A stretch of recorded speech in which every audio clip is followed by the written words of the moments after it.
This conference will now be recorded.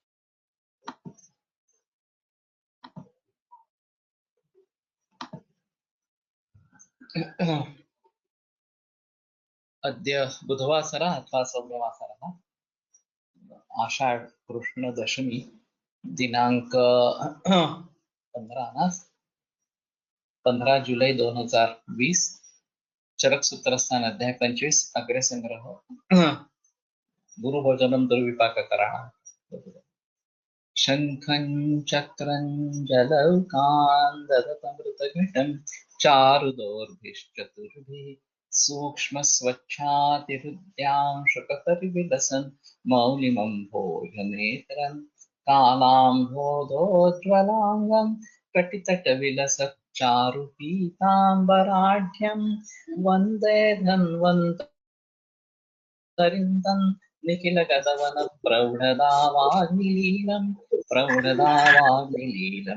ब्रह्मणो हि समारब्धा मात्रेयाद्येषु पूजिताम् अस्मदाचार्यपर्यन्तां वन्दे गुरुपरम्पराम् आयुर्वेदरतं वन्दे माधवाख्यं महागुरुम् आयुर्वेदामृतं सर्वं शिष्येभ्यो यः प्रदत्तवान् द्रष्टाज्ञानी दुष्टकर्मा कृतकर्मा तथैव च अध्यापको विश्वश्रेष्ठो महान् संशोधकस्तथा गुणैरेतैः समुदितैः यत्कार्यं प्रतनोति सः समृद्ध्यर्थं हि कार्यस्य वयं नु प्रयतामहे सरस्वत्यै नमो यस्याः प्रसादात् पुण्यकर्मभिः बुद्धिदर्पणसङ्क्रान्तं जगदध्यक्षं वीक्षते आत्रेयं प्रथमं वन्दे आयुर्वेदजगद्गुरुम् आयुर्वेदामृतं सर्वं गृहीत्वा निसुरेश्वरात् अग्निवेशादिकेभ्यो यत्प्रेक्षत्वं सत्तमः प्रथमं तन्त्रकर्तारम् अग्निवेशं नमाम्यहम्।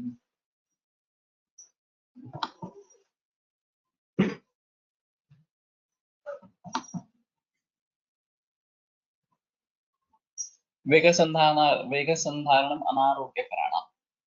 तर्हि एतत् यः पठितं सूत्रं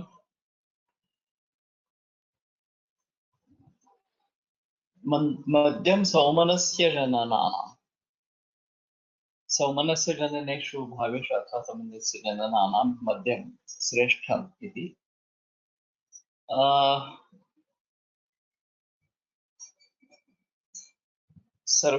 सर्वेषु ग्रन्थेषु मद्यविषये सविस्तरं वर्णनमस्ति। एवञ्च ऋतुचर्यायामपि मद्य निर्देशः कृतोऽस्ति। एवं मदात्यचिकित्सायामपि कया पद्धत्या मद्यं पेयम् इत्येतद्विषये वर्णितमस्ति। तर्हि अस्य मद्यस्य प्रचारः प्राचीने भारते वा विश्वे वा सुष्ठुतया प्रचलितः आसीत् इति मन्ये। इदानीं तावत् यन् मद्यम् अल्कोहोल् रूपेण प्राप्यते तत् सेव्यं न वा इत्ययं विवादास्पदः विषयः। किन्तु सौमनस्य जननानां मद्यम् अग्र्यम् इति तत्र फलितार्थः। मद्याक्षेपो धीर्तिस्मृतिहराणाम्। यद्यपि मद्य सौमनस्य जनन भावों में श्रेष्ठ है तथापि मद्याक्षेप धीर्ति और स्मृति हर इसमें श्रेष्ठ है। तो मद्यातिशक्तिं विश्रम स्वातंत्र स्त्रीचेत ये जो बताया गया है वाग्भट में कि मद्य का सेवन हित है योग्य मात्रा में अगर किया जाए तो, लेकिन उसका उपयोग अगर हो जाए तो फिर धी धृतीय स्मृति इन तीनों का हरण वो करता है और दुर्गति एक प्रकार की प्राप्त होती है। और वैसे काफी लोग हम आसपास देखते हैं इस प्रकार से। और वो जो मद्य पीते हैं दो, एक तो गावठी करके जो है और दूसरा एकदम विलायती जो प्योर अल्कोहल इस फॉर्म में है रम विस्की वगैरह, वो दोनों एक्चुअली गलत है। आशावरिष्ठ स्वरूप में जो मद्य निर्माण होता है वो 9-10% से आगे जाता नहीं है। और आशावरिष्ठ का विधान वैसे हम इस दृष्टि से देख सकते हैं तो ये बेहतर तरीका इस प्रकार का रहेगा, और उसको कम मात्रा में इस प्रकार से रखेंगे तो उसमें दिक्कत नहीं आनी चाहिए। जहाँ ठंड ज्यादा है, ऐसे विदेशों में या भारत में भी, हिमाचल प्रदेश या उत्तराखंड वगैरह में जहाँ ठंड बहुत ज्यादा है, वहाँ मद्य का उपयोग हो सकता है, एक भेषज के रूप में, औषध के रूप में। लेकिन बाकी जगह मद्य की जरूरत है ही ऐसा नहीं है। और ये व्यसन कब बन जाता है उसके बारे में पता नहीं चलता, ये सबसे अहम चीज उसमें है।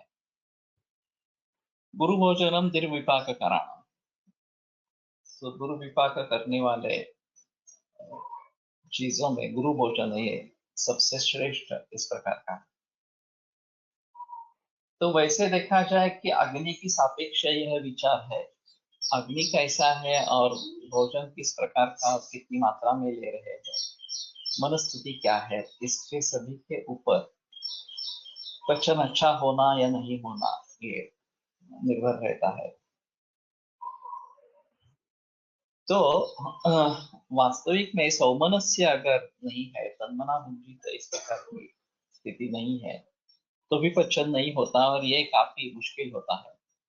लेकिन उससे भी ज्यादा हाँ महत्व गुरु भोजन को दिया गया है। तो मात्रा गुरु एक होता है, स्वभाव गुरु एक होता है, और तीसरा संस्कार गुरु होता है।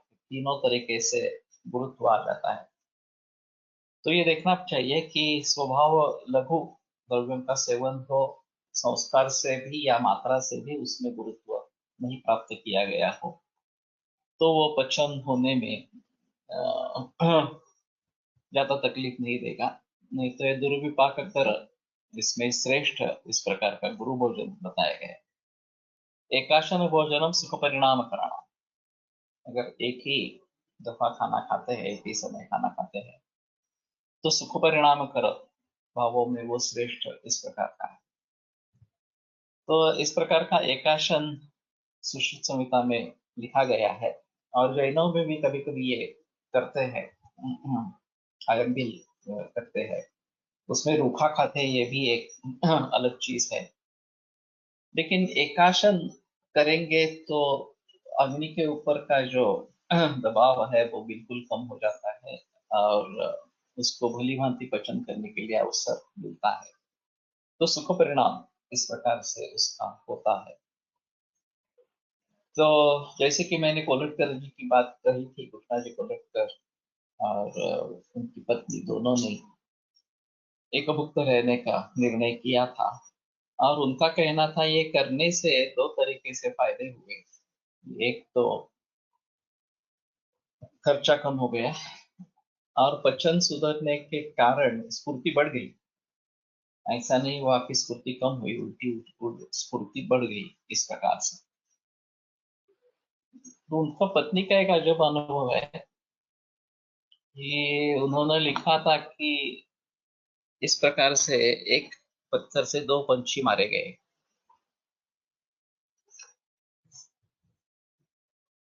तो उन्होंने कहा कि आप इतना अहिंसा वगैरह के बारे में बता रहे हैं, और ये हिंसा का उदाहरण क्यों देते हो?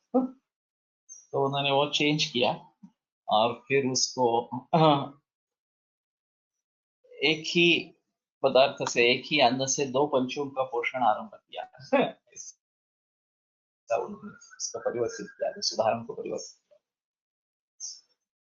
तो जैसे हम बताते हैं कि वही सोच हमारे दिमाग में होनी चाहिए।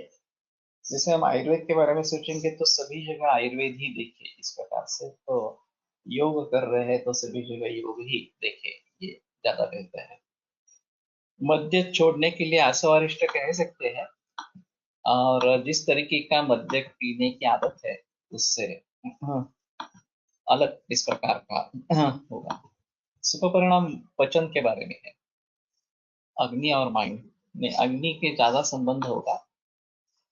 लेकिन ये भी ले सकते हैं कि केवल पचन ही परिणाम का मतलब, यहाँ पचन ऐसा है लेकिन अन्य दृष्टि से भी सुख उससे उत्पन्न होता है, ऐसा कह सकते हैं।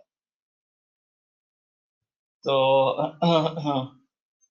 परिणामतः ये सुख देने वाली इस प्रकार की चीज है।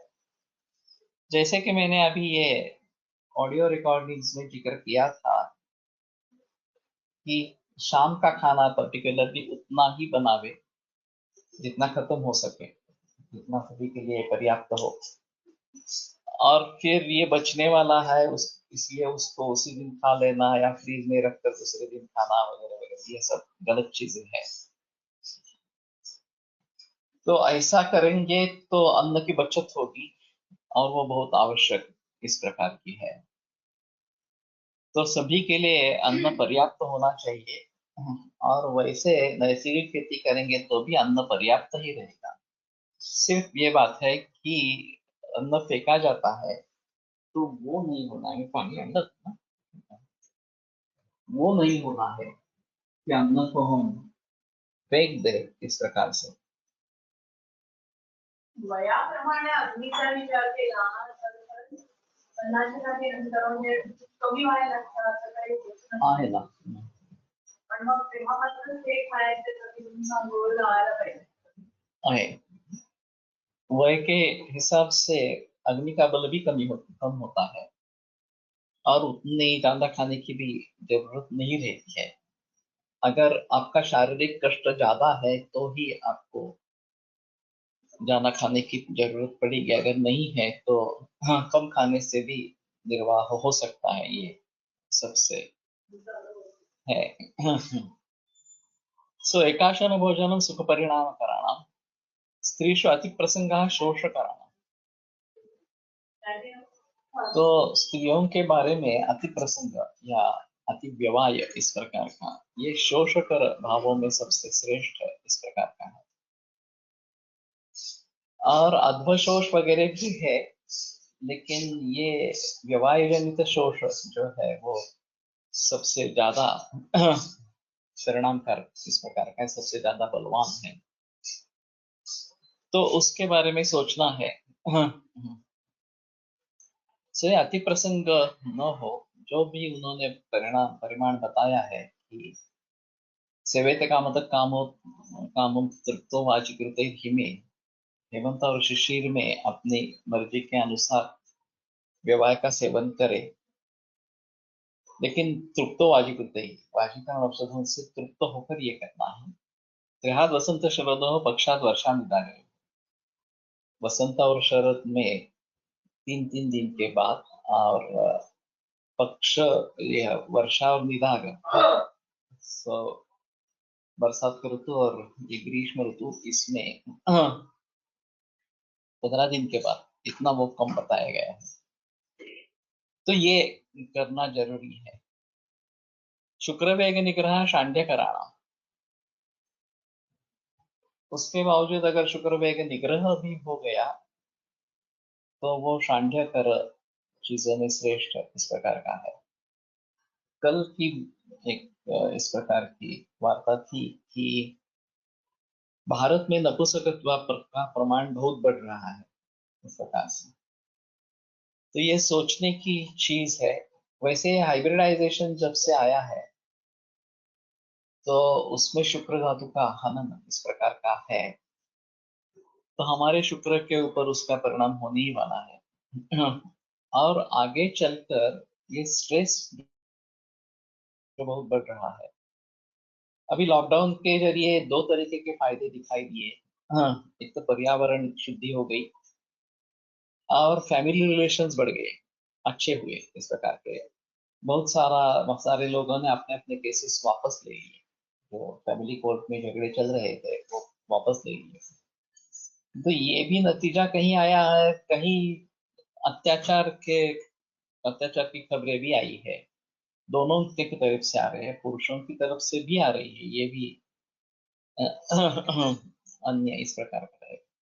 अति विवाह जन्य प्रतिलोम क्षय विवाह शोष भिन्ना है का नहीं कहेंगे, एक ही है। उसके बारे में थोड़ा सा ऐसा है कि राजेक्ष्मा और शोष और क्षय, ये अलग अलग है या एक ही है, या उसको देखने का तरीका इस प्रकार से अलग है क्या? राजयक्ष्मा के बारे में जो कारण वगैरह बताए गए, सांसम वेग संवृता स्नेह शुक्रोज स्नेह संशय अंतमान विदित्यागा, ये कारण शोष में नहीं बताए, ये अलग बताए हैं। शोष में जो कारण है, क्षय जो है वो राजयक्ष्मा से मिलता जुलता है, लेकिन किसी भी कारण से धातु का क्षय हो जाए तो राजयक्ष्मा की संप्राप्ति हो सकती है। शुक्रोज स्नेह संशय ये कारण बताया गया है राजयक्ष्मा के लिए। तो ये पहली अवस्था हो सकती है और बाद में राजयक्ष्मा की संप्राप्ति हो सकती है। लेकिन शोष का अलग निदान है, और फिर भी एक दूसरे की चिकित्सा एक दूसरे को हो सकती है। धातु क्षय सभी में होता है, ये कॉमन इस प्रकार का है।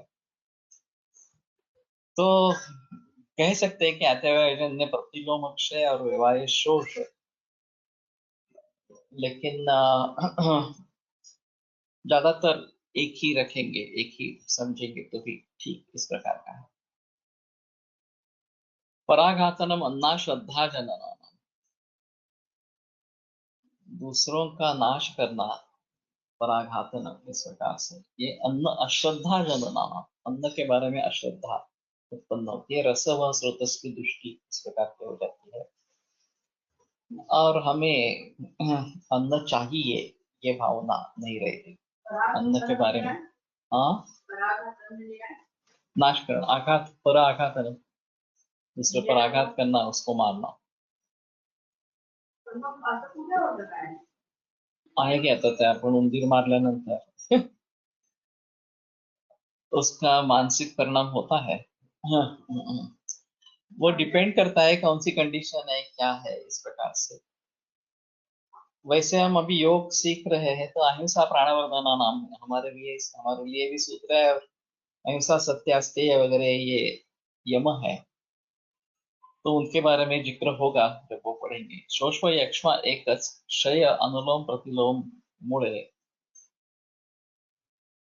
लेकिन वो आखिर क्षय की तरफ ही जाता है, यही सबसे अहम है।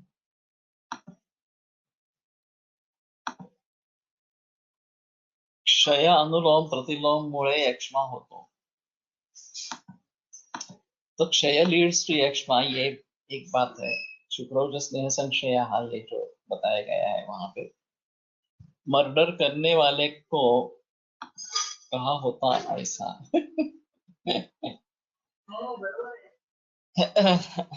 लेकिन ऐसा है ना कि तुम्हारी मनोवृत्ति किस प्रकार की बनती है, उसके आधार पर ये सब होते हैं। प्रतिशोध ये जो बताए जाते हैं कि प्रतिशोध लेना ही कर्तव्य है, इस प्रकार से, उससे बगैर शांति नहीं होगी इस प्रकार से।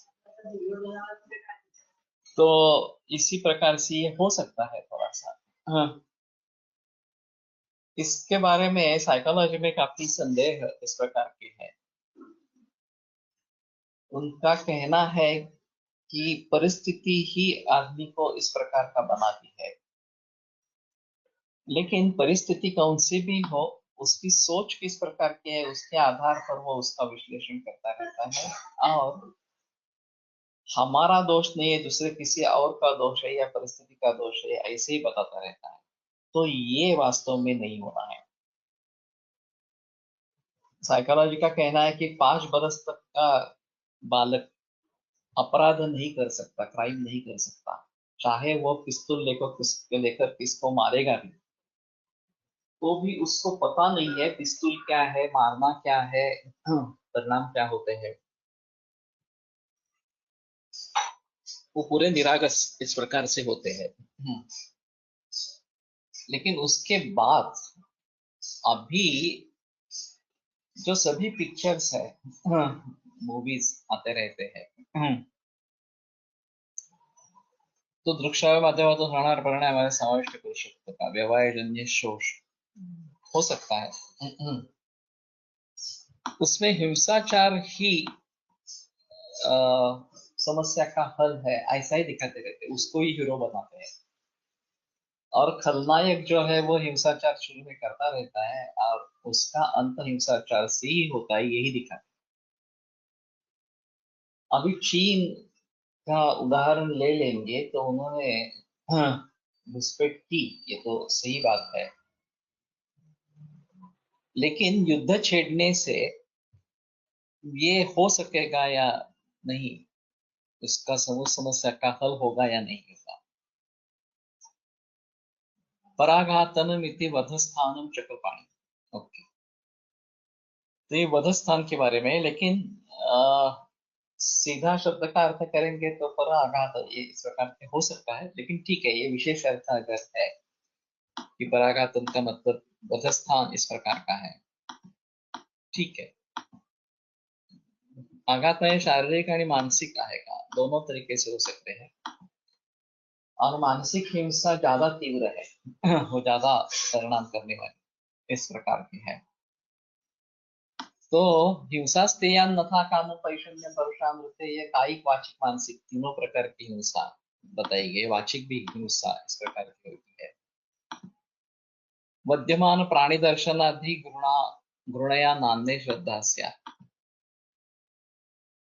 वो जो लॉज जो कहते हैं कि जिनकी ये ड्यूटी रहती है, उनका कर्तव्य रहता है मारने का,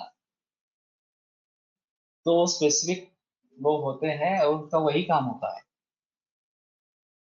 तो इनके मानस पर बहुत गहरा असर इसका होता रहता है। ये एक अहम चीज इस प्रकार की रहेगी। और वैसे त्रिलोक धोपेश्वरकर ने एक बार हाँ इसके बारे में जिक्र किया था किसी प्रेजेंटेशन में, कि शत्रु पर हमला करेंगे तो उसका शौर्य, और उसको मारेंगे तो उसको शौर्य कहेंगे,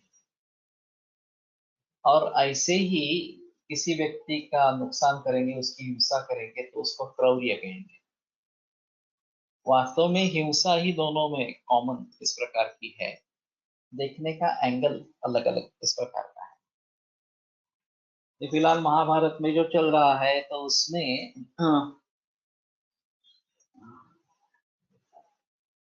पितामह भीष्म से लेकर द्रोणाचार्य कर्ण, इन सभी का वध किया गया है, और वो अधर्म है या नहीं है इसके बारे में चर्चा होती रहती है।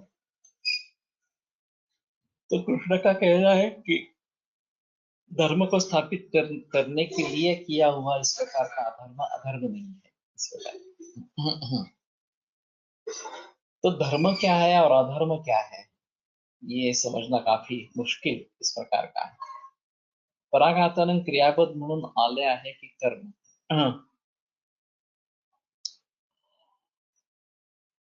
कर्म की हिसाब से भी ले सकते हैं। पराघातनम अगर स्थान है तो वो इससे भी अलग, कर्म भी नहीं है और क्रिया भी नहीं उससे अलग हो जाएगा। तो क्रियापद लेकिन पराघातन क्रियापद के रूप में ले सकते हैं, परिवर्तित इनटू क्या बोलते हैं उसको, क्रियापद से जो शब्द बनता है इस प्रकार से। तो दूसरों को इस तरीके से मारना, शौर्य आणि क्रौर्य व्यक्तिसापेक्ष वेगळे वेगळे मत असू शकते। तो इसीलिए मैंने कहा था कि रणभूमि पर हमारे जवान जो करते हैं वो शौर्य है, वो क्रौर्य नहीं है। और किसी की खामखा इस प्रकार की हत्या करना ये क्रौर्य है, वो शौर्य नहीं है इस प्रकार से।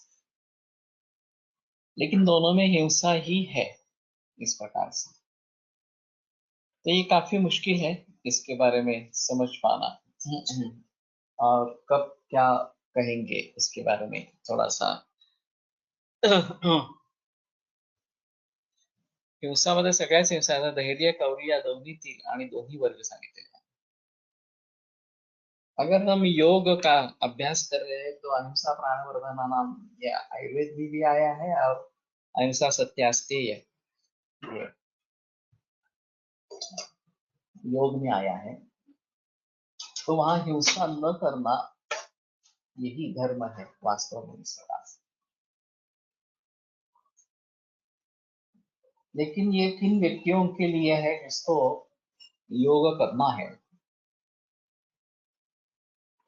उनके लिए अहम चीज इस प्रकार से रहेगी। जैसे कि मोरारजी देसाई ने मद्य और मांस दोनों बंद किया था अमेरिका का, और फिर सभी सेना प्रमुखों ने जिक्र किया घटना के लिए यह आवश्यक है। ये सही है, किस उद्देश्य से हम काम करते हैं वो उद्देश्य सबसे महत्वपूर्ण इस प्रकार और उसी के आधार पर उसको फल प्राप्ति होती रहती है। हतोवा प्राप्ति से स्वर्गम जित्वा वा भोक्ष्य से महिम, यह जो कृष्ण ने अर्जुन को उपदेश किया कि अगर युद्ध करते समय तुम्हें मृत्यु भी हो जाए तो इतनी हिंसा की है तो नरक मिलेगा, ऐसा नहीं है। हतोवा प्राप्ति से स्वर्गम, उसको आपको स्वर्ग मिलेगा, और अगर जीत गए तो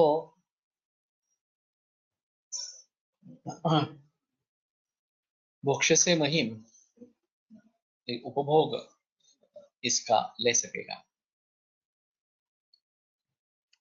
तो खल निर्दालन ये भी एक आवश्यक कर्म है। कृष्ण का अवतार उसी के लिए हुआ है, धर्म की स्थापना करने के लिए हुई है। तो धर्म की स्थापना करते वक्त जो अधर्मी है उनको दंड देना है, और वो शायद अधर्म का तरीका उसमें इस्तेमाल किया जाए तो भी वो अधर्म नहीं है, ऐसा उनका कहना है। और ये बड़ी समस्या होती है, साध्य शुचिता और साधन शुचिता इस प्रकार के दो शब्द प्रयोग किए जाते हैं। अगर साध्य की शुचिता तो होनी ही है, जैसे कि ये किस उद्देश्य से कर रहे हैं, ये सबसे अहम इस प्रकार का है। हिंसाकर भाव तेज महाभूताच्या आधिक्याने होते असा विक्रम त्यावर 10 पण पृथ्वी महाभूतात्मक चिकित्सा देऊ शकतो का? हो सकता है पांचभौतिक पद्धतीमध्ये। विच वन डस कर्म, हाँ तेज महाभूत प्रधान है और इसलिए पृथ्वी और जल इसका इस्तेमाल कर सकते हैं क्या उस हिंसा भाव को कम करने के लिए? अच्छा विचार है।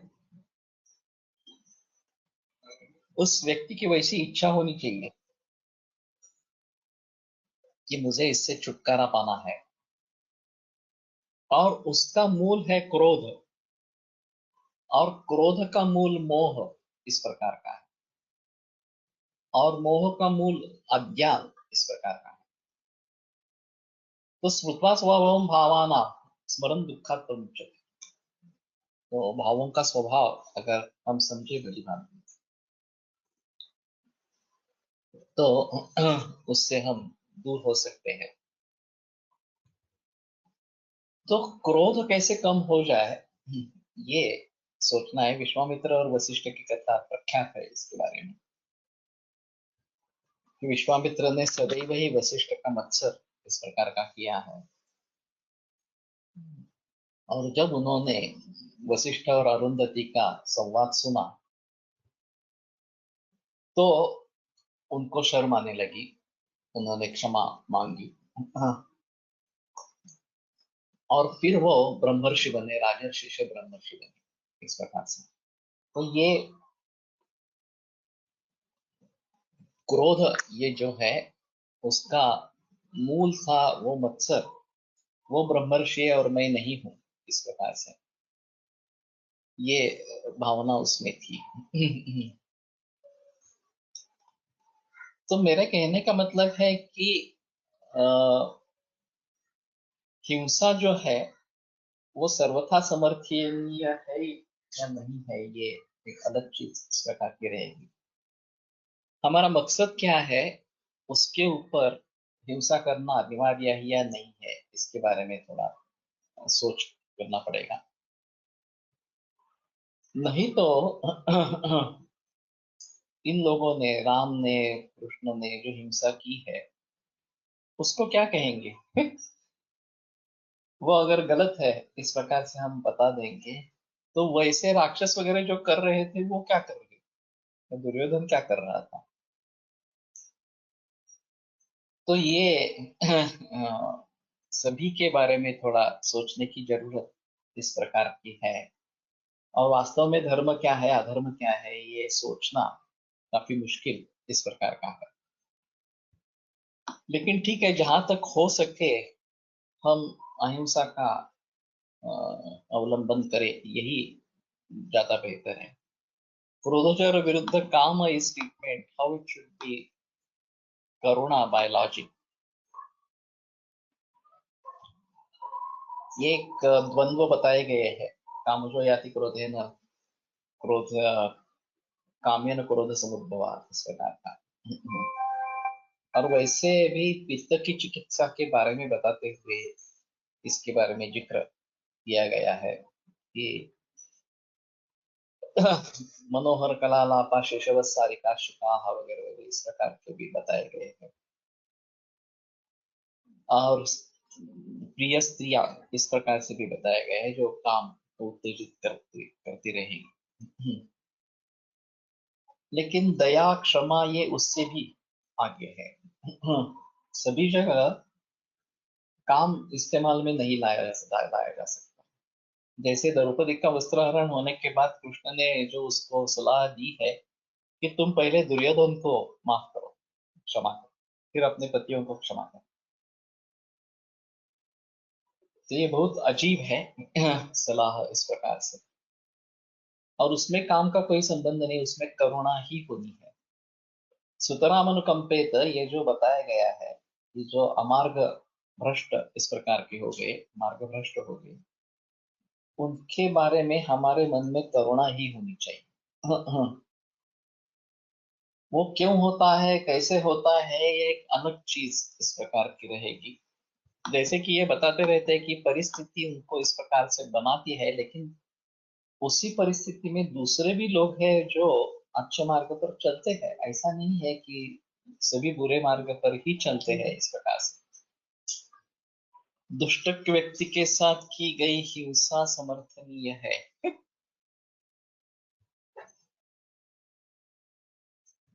यही तो रामकृष्ण वगैरह अवतारों में बताया गया है कि खल निग्रह या दुष्टों का वध इस प्रकार से करना अनिवार्य होता है इस प्रकार से। तो ये काफी मुश्किल है इस सभी के बारे में समझना, बताना इस प्रकार का। सो कर्मांचा अपि बोध्यम, कर्मानाच अपि च विकर्मः अकर्म अकर्मणः च बोध्यम गहना गहना कर्मणो गति। ये कहाँ से लिया है, कहाँ कर्मणो गहना गति गति ही ये फेमस है। तो कर्म के बारे में बताना मुश्किल इस प्रकार का होता है। लेकिन एक बात सुनिश्चित है कि जो उद्देश्य है वो साध्य होने के बाद निष्काम कर्म की तरफ चलना है। भगवत गीता, लेकिन वो श्लोक मुझे याद नहीं है। गहना कर्मणो गति ही ये तो है। कर्मण कर्मणश्च अपि बोध्यम बोध्यं च विकर्मणः अकर्मणः च बोध्यम गहना कर्मणो गति। ओके, वो पूरा श्लोक मुझे याद नहीं है अभी, में कुछ गड़बड़ हो गया ऐसा लगता है। ठीक है, तो पराघातनम अन्ना श्रद्धा जननाना, इसके बारे में हम सोच रहे थे। पराघातन का मतलब वधस्थान देवे या पराघातन क्रिया विशेषण के रूप में लेके दूसरों पर आघात करना, कायिक, वाचिक, मानसिक जो भी हो, वो अन्न अश्रद्धाजनक है। उसका अगर हमारे मन पे असर होता है तो अन्न के बारे में अश्रद्धा उत्पन्न होती है। ये इसमें महत्वपूर्ण है। अनशनम आयुषो ह्रास कराना, बिल्कुल ही खाना न खाना या बहुत ही कम खाना खाना, ये आयुषो ह्रास कर के बारे में सबसे श्रेष्ठ इस प्रकार का है। तो अल्पाशन है, एकाशन है, अनशन नहीं होता है। और वैसे भी जिंदा नहीं रह सकते, अनशन करेंगे तो पानी के बगैर तो 5-6 दिन के उपरांत भी रह नहीं सकते, अन्न के बगैर 20 दिन तक रह सकते हैं, ऐसा है थोड़ा सा। तो हाँ, सत्व रजो तम गुणांपैकी जो उत्कट होतो तो त्यावेळी अन्य दोनचा अभिभव करतो. चित्तात एखादी भावना उत्कट झाली की अन्य भावना अभिभव होतो. देशी क्रोध उत्कट झाला की अन्य काम करुणा इत्यादी भावनांचा त्यावेळी अभिभव होतो. ये तो सही है. नाकार्यमस्ति क्रुद्धस्य नावाच्यमपि विद्यते. तो क्रुद्ध व्यक्ति क्या कर सकेगा और क्या बोलेगा उसके बारे में कुछ बता नहीं सकते. वो कुछ भी बोल सकता है, कुछ भी कर सकता है, हिंसा कर सकता है, अमली हिंसा कर सकता है. तो उसको रोकना ही है, उसका रोध ही करना है, ऐसा ग्रंथों में निर्देश इस प्रकार का है. और थोड़े ठंडे दिमाग से सोचेंगे तो हाँ, ये पता चल जाएगा कि क्या करना है उस अवस्था में. तो ये तत्वज्ञान में ये काफी बड़ी इस प्रकार की स्थिति है. इसको कैसे निपटाएंगे इस प्रकार से. सो अनशन, बिल्कुल ही खाना नहीं खाएंगे तो आयुष ह्रास कराना, आयुष का ह्रास करने में वो सबसे श्रेष्ठ इस प्रकार का रहेगा.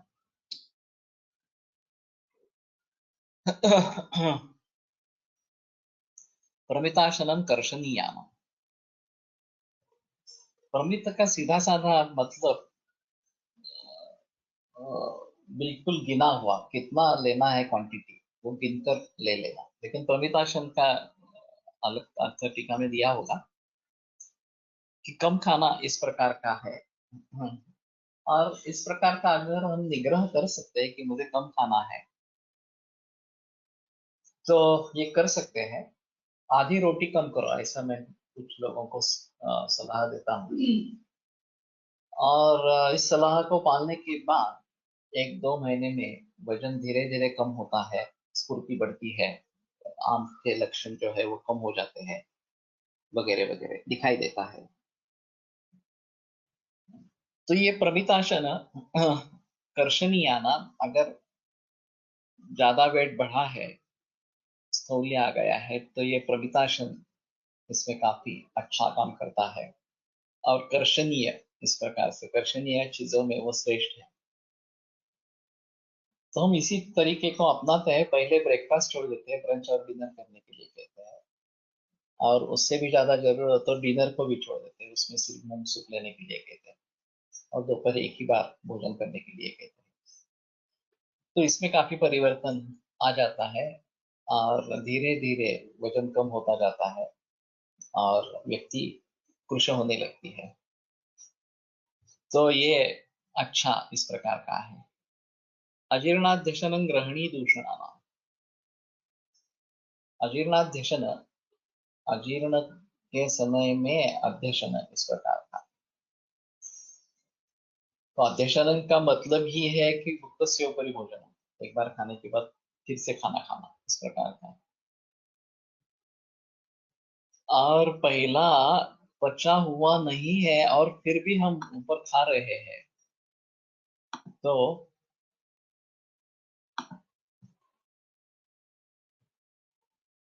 ये और भी मुसीबत इस प्रकार की हो जाते हैं. बट इफ देर इज कृशता ड्यू टू संतर्पण, then what should be advice. Actually संतर्पण से कुशलता नहीं आएगी. तो अग्नि का ही विचार उसमें प्रधान रहेगा. और पचन हो नहीं रहा तो कुशता हो सकती है, लेकिन संतर्पण देखकर भी अगर कुशता है तो अपतर्पण ही करना है। मैंने कोलटकर सर की एक केस बताई थी, छोटा लड़का था 5 बरस का, और उसको दिन भर जितनी खुराक देते रहते थे पुष्टि हो उसके लिए, और उसको तो पुष्टि नहीं हो रही थी। और जो रिश्तेदार उनके घर पे आते उनका वजन बढ़ जाता, लेकिन इसका नहीं बढ़ता। तो सर ने कहा कि 2 दफा खाना और 2 दफा दूध, इतना ही दो, बाकी कुछ मत दो। वो उसको अंडे खिला रही थी और कुछ बहुत सारे चीजें खिला रही थी। वो सब बंद करने के बाद उसका वजन बढ़ा। अपतर्पण किया उसका, फिर भी वजन बढ़ा, क्योंकि वो धातुओं में परिवर्तित ही नहीं हो रहा था। एकाशन भोजन अनशनम प्रमिताशनम very subjective according to person. इसमें ऐसा है कि तुम काम क्या करते हो और अग्नि कैसा है, ये सभी चीजें देखनी है। हेरिडिटी है क्या, ये भी देखना है। ये स्थौल्य की हेरिडिटी है तो ये सब करना जरूरी है उसको काबू में रखने के लिए। और हमारा मूल उद्देश्य स्वास्थ्य होना है। अगर स्वास्थ्य नहीं है तो किसी न किसी तरीके से स्वास्थ्य की स्थिति हासिल करना, ये सबसे महत्वपूर्ण है। प्रमिताशनम अतीत काल भोजनम शोक भोजनम इंटिका। तो प्रमित यानी कि जो गिना हुआ, ऐसा जो मैंने बताया था, ये स्तोक भोजन इसमें आ सकता है। और अतीत काल भोजनम तो अच्छा नहीं है, और ये बहुत सारे लोग करते रहते हैं कि दोपहर में बाहर रहते हैं और काम में व्यस्त रहते हैं या घूमने का काम इस प्रकार का रहता है, और फिर खाने का कुछ समय नहीं रहता। 1 बजे से 4 बजे तक लोग खाना खाते हैं इस प्रकार से, और रात में भी इसी प्रकार की स्थिति होती है। 9 बजे से 12 बजे तक रात में खाना खाते हैं। अग्निमंत्र का मेदो रोग में कैसे यूज करके करें? वो चरक में जो दिया है वही करो। अभी मुझे याद नहीं है ये योग, लेकिन उसके बारे में बताया गया है।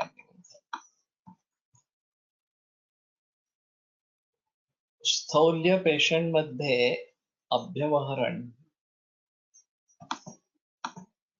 कमी असेल तर प्रमिताशनचा कसं कार्य राहील? इसमें मानसिक स्थिति का संबंध ज्यादा है, और मन की तुष्टि नहीं होती, ये सबसे अहम। वो अगर होने लगे तो कम खाना खाने पर भी वजन कम हो जाएगा, लेकिन फिर भी पुष्टि रहेगी या तुष्टि रहेगी, ये सबसे अहम है। तो उसके बारे में देखना है। और वैसे स्थौल्य की चिकित्सा काफी कठिन है, वो ग्रंथकार भी बताते हैं कि नहीं स्थूल सुबेशजन इस प्रकार से। तो इसमें मन का संबंध बहुत ज्यादा है, और उसको काबू में नहीं रख पाएंगे तो मुश्किल होती है इस प्रकार से। तो ये हमें समझ लेना है कि हमारी जरूरत कितनी है, उससे थोड़ा कम ही खाइए तो ही मेद की तरफ ये मुड़ेगा। आहारम पचति शिखी दोषान आहार वर्जित पचति धातुम दोषक्षय, ये क्रम बताया गया है कि दोष भी अगर खत्म हो जाते हैं तो वो धातुओं की तरफ मुड़ेगा, और फिर मेद ही ज्यादा है तो उसका पचन कर, और फिर स्थौल्य कम होगा। तो वहां तक तो हमें इंतजार करना है कि अभ्यावरण इतना कम हो कि वो दोषों का पचन करके आगे मेद धातु का पचन शुरू करेगा, तो फिर वजन कम होने लगेगा। फिलहाल ऐसा दिखता है शुरू में जब डाइटिंग करवाते हैं तो झट से वजन कम हो जाता है। वो ज्यादातर जल महाभूत जो है वो कम हो जाता है, तो इससे झट से वजन कम होता है। फिर ये गति रुक जाती है वजन कम होने की, बहुत धीरे से कम होने लगता है। ये स्थिति तब तक चलती है जब तक दोषों का पचन हो रहा है, और अभी दोष भी नहीं रहे तो वो कभी कभी पित्त को दिखाता है, कभी कफ को दिखाता है वगैरह वगैरह, इस प्रकार से कभी वात को भी दिखाता है। तो उसमें शायद हम इसके बारे में सोचे, वमन देना है या विरेचन देना है या वैतरण दस्ती वगैरह का इस्तेमाल करना है, उस प्रकार से दोषों का एक बार निर्धारण हो जाए तो फिर आगे चलकर धातुओं का पचन शुरू होगा, वैसे ही स्थिति चालू रहेगी, प्रविताशन ही चालू रहेगा। लेकिन जब धातु की तरफ मुड़ेंगे तो धातुओं का क्षय झट से होने लगेगा और फिर वजन और कम होता जाएगा। लेकिन तब तक हमें इंतजार करना है, जब तक दोष खत्म नहीं होते तब तक उसके उसमें इंतजार करना है और वही आहार रखना है। जनरली इसमें ऐसा होता है कि स्फूर्ति बढ़ती है, काम करने की शक्ति बढ़ती है, हल्कापन महसूस होता है, या फिर जो साइज है वो कम हो जाता है, वजन नहीं कम होता लेकिन कपड़े ढीले होने लगते हैं। तो ये सभी अच्छे परिमाण परिणाम इस प्रकार के हैं। लेकिन उसके आगे दोषों का पचन जब तक नहीं होगा तब तक धातु को कुछ भी नहीं होगा। सर, आहार कमी घेत असूनही वजन वाढत असेल तर काय विचार करावा? इसमें ज्यादातर ये मानसिक भावों का ही संबंध रहता है, तो उन्हीं को देखना है। और तुष्टि मन की हो, ये कैसे होगा इसके बारे में सोचना है। तो ये एक्चुअली वजन के मुताबिक या सौष्ठव नहीं है उसमें, जिसको फोप्सेपणा इस प्रकार का कहते हैं उस प्रकार का है। और अगर मानसिक स्थिति सुधर जाती है तो फिर वजन कम होने लगता है। तो वो क्या चीज है वो देखनी चाहिए कि किस चीज की चिंता है, उसको देख लेना है। और फिर वो चिंता कैसे दूर हो जाए, मूल कारण जो है उसका वो कैसे दूर हो जाए उसके बारे में सोचना है। शायद इसमें ये भी हो सकता है कि माइंडसेट चेंज करने की जरूरत हो, वो सबसे अहम इस प्रकार की है। और परिस्थिति में बदलाव लाने की जरूरत इस प्रकार की हो। एक निगेटिव इम्पैक्ट होता रहता है निगेटिव थिंकिंग का। एक तो हम उसी में फंस जाते हैं, हमें मार्ग नहीं सूझता क्योंकि हम दूसरी तरीके से कुछ विचार ही नहीं कर पाते। उसमें से बाहर आने के लिए न्यूट्रल पोजीशन होनी चाहिए कम से कम, और फिर पॉजिटिव थिंकिंग करना है कि क्या कर सकते हैं इस अवस्था में। जिन चीजों को टाल नहीं सकते उनको एक्सेप्ट करके आगे चलना चाहिए। ये इसमें बदलाव नहीं आएगा, तो ये बदलाव नहीं आएगा इस प्रकार के समझ कर ही आगे बढ़ना है हमें इस प्रकार से। और फिर उसके बारे में क्या कर सकते हैं, हम पॉजिटिवली क्या कर सकते हैं, ये अगर हम सोचेंगे तो उसमें से बाहर निकलेंगे। अभी हम पातंजलि योग सूत्र पढ़ रहे हैं, योग चित्तवृत्ति निरोधा, इसके बारे में जिक्र कर रहे हैं। जैसे सूत्र आगे आगे बढ़ेंगे तो शायद हमारा जो मानस शास्त्र है भारतीय लोगों का, उसके बारे में काफी जिक्र होगा। उनका कोलटकर जी का ये भी कहना है कि भारतीय लोगों के पास मानस शास्त्र बिल्कुल नहीं था, ऐसा पाश्चात्य सभी बोलते हैं। और अभी की साइकियाट्री जो है वो पाश्चात्य तत्वज्ञान पर आधारित इस प्रकार की है। वो वास्तव में ऐसा नहीं है। हमारे साथ इतना बड़ा तत्वज्ञान है, इतने सारे पंथ है, वैदिक है, नॉन वैदिक है वगैरह वगैरह इस प्रकार से। तो ये नहीं लगता मुझे कि हमारे पास इसका तत्वज्ञान नहीं है। तत्वज्ञान तो है, लेकिन इन सभी शास्त्रों का प्रयोजन मोक्ष प्राप्ति यही रहा है। प्रैक्टिकल लेवल पे आके इस प्रकार की चित्त वृत्तियों का निरोध, चाहे मोक्ष के लिए न हो लेकिन हमारी समस्याओं को दूर करने के लिए कैसे कर सकते हैं। मानसिक जो समस्याएं हैं उनको हम कैसे दूर कर सकेंगे, ये भी एक अहम चीज है उसमें। तो ये भी एक योग सीखने का प्रयोजन हो सकता है, चाहे वो टेम्पररी इस प्रकार का हो, अभी का प्रयोजन इस प्रकार का हो, आगे चलकर हमें मोक्ष की प्राप्ति के लिए ही प्रयास करना है। लेकिन जैसे हम आनुषंगिक फल इस प्रकार के बताते हैं, तो उस प्रकार से परिस्थितियों में बदल हो सकेगा, नहीं हो सकेगा, कितनी हद तक हो सकेगा, ये एक अलग चीज है। हम किस प्रकार अपने को सुधरेंगे, ये एक अहम चीज इस प्रकार से रहेगी। और जब तक हम उसके बारे में निश्चय नहीं करते, एक तो मार्ग क्या है उसको ढूंढना है, और फिर मार्ग में प्रतिबंध आते ही रहेंगे। ऐसा नहीं होगा कि सीधा साधा रास्ता होगा, जस्ट शुरू कर दिया तो हो गया, इस प्रकार से नहीं होगा। बार बार बार उसमें हाँ, रोकथाम आती ही रहेगी। तो उसमें भी हमारा निश्चय दृढ़ होना चाहिए कि ठीक है, ये अभी मुसीबत आ गई, उसको उसका इस प्रकार से हम हाँ, परिहार करेंगे और आगे बढ़ेंगे इस प्रकार से। अगर ऐसा हो जाए कि अरे बाप रे, अब तो आगे नहीं बढ़ सकते हैं, ये बहुत ही बड़ा प्रतिबंध हो गया इस प्रकार से, तो कुछ नहीं कर पाएंगे। कोलटकर जी ने जो संकल्प किया था, वो उस समय तो आयुर्वेद की परिस्थिति बहुत ही गंभीर इस प्रकार की थी। कोई इसके बारे में सोच भी नहीं सकता था कि आयुर्वेद कैसे ऊपर उभरे इस प्रकार से। लेकिन उस अवस्था में भी उन्होंने ये सोच लिया, उस अवस्था में भी उन्होंने उससे मार्ग निकाला, और इसलिए आज हम पढ़ रहे हैं, प्रैक्टिस कर रहे हैं आयुर्वेद की। नहीं तो ये मुनासिब नहीं होता इस प्रकार से। On the renowned, one of the renowned Vaidyas has claimed that man is not the subject of Ayurveda. Mana, not man, but mana is not the subject of Ayurveda. ये तो मुझे भी मालूम है, लेकिन ये ऐसा है ना कि ये व्यक्ति सुधरेगा नहीं, उसके बारे में मुझे भी संदेह नहीं है। मैंने भी काफी कोशिश की है उसको सुधरने की।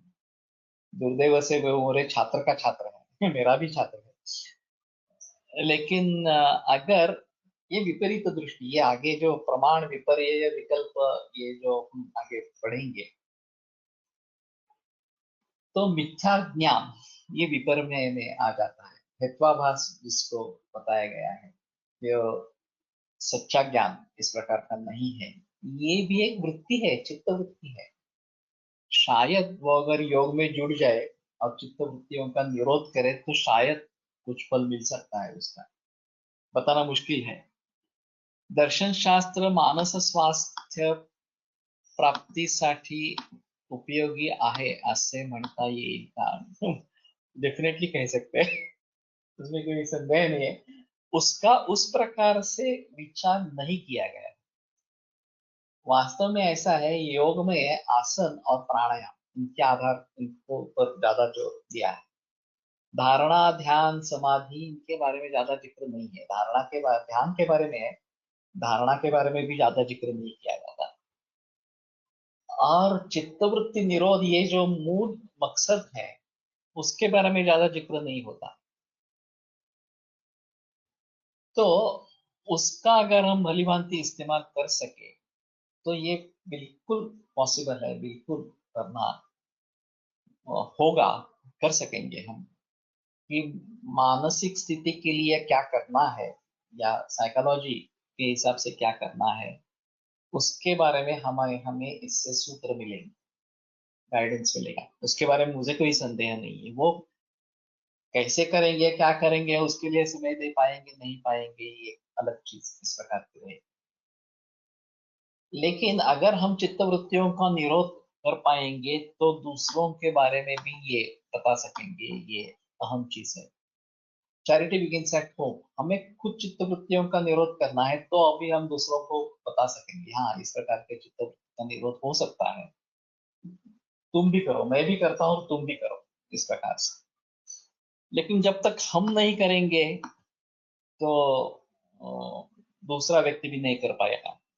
संयोग से, या हमारा एक सौभाग्य है, ये इस प्रकार का ग्रंथ हमारे हाथ में है जिसको हम पढ़ने की कोशिश कर रहे हैं। एनीवे, आज दोपहर में फिर से लेक्चर होगा 3:30 बजे योग सूत्र के बारे में। मंगलवार और बुधवार ये 2 दिन निश्चित कर दिए गए हैं। कल बहुत कम उपस्थिति थी, 30 ही लोग थे करीबन। मालूम नहीं, इनको पता नहीं था, ये भी हो सकता है, या उतना इंटरेस्ट उसमें नहीं है जितना कि आयुर्वेद में है, उतना इंटरेस्ट योग में नहीं है, ये भी चीज हो सकती है। Can we say yoga is all about balance, taking the middle path, not tilting to the extremes? माध्यस्थ मनोलंब्यताम अवलंब्यताम, ये एक आयुर्वेद में भी है। सर्वधर्मेषु मध्यमा, मध्यमा वृत्ति करनी है, ये वाग्भट का कहना है। वो हमारा मकसद क्या है आगे? केवल आरोग्य प्राप्ति है हमारा मकसद है तो इतने से काम चलेगा। मोक्ष प्राप्ति अगर हमारा मकसद है तो हमें उससे भी आगे जाना पड़ेगा। इस प्रकार से it is important to understand basic philosophy of particular शास्त्र before making व्यवहार of it। ये तो सही है।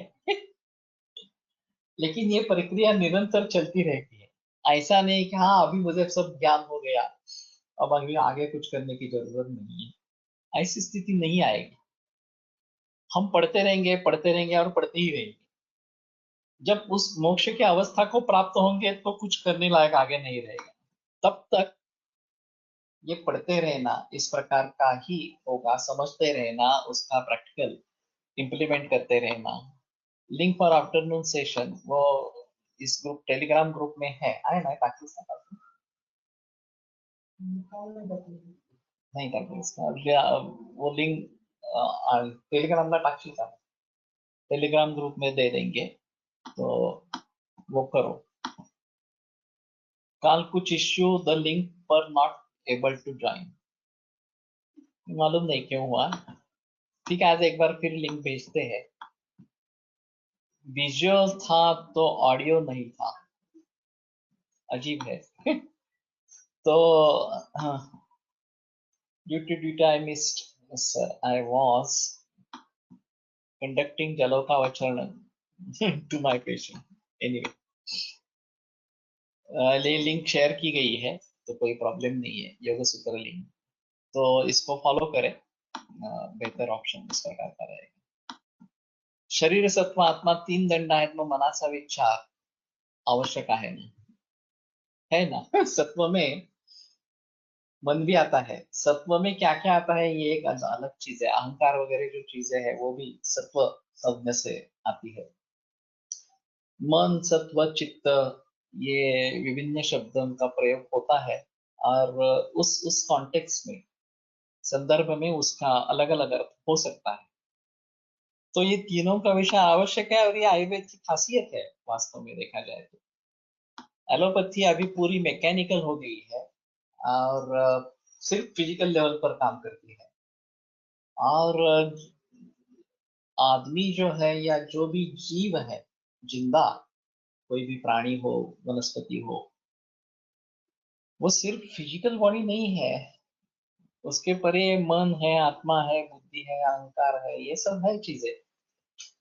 तो उनके बारे में हमें सोचना ही पड़ेगा, ऐसा है। और हमारा सौभाग्य है कि हमारा शास्त्र इतना व्यापक और विस्तृत इस प्रकार का है जो इन सभी भावों का विचार करता है। तो हम सौभाग्यशाली है कि इस शास्त्र का हम अध्ययन इस प्रकार से कर रहे हैं। हम निकले थे अजीर्णाद दशनम ग्रहणी दूषणानाम। और ग्रहणी की दृष्टि एक अहम चीज है। घोरमाव आम विषम च तत्, एक ग्रहणी से लेकर बाकी सब व्याधियों का निर्माण होता है। वो दोष संगत आम विषय हो गया तो दोषों से विभिन्न व्याधि निर्माण होते हैं।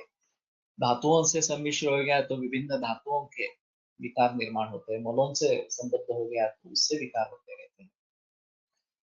ये बहुत अहम चीज इस प्रकार की रहेगी।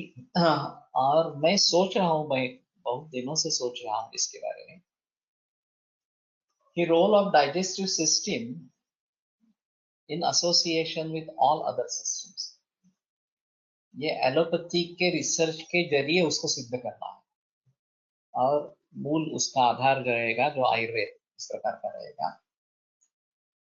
और ये बहुत ही बड़ा रिसर्च होगा, ये बहुत ही टर्निंग पॉइंट रिसर्च इस प्रकार का एलोपैथी के लिए हो जाएगा। हमारे लिए तो कुछ नहीं है, वो वैसे ही है।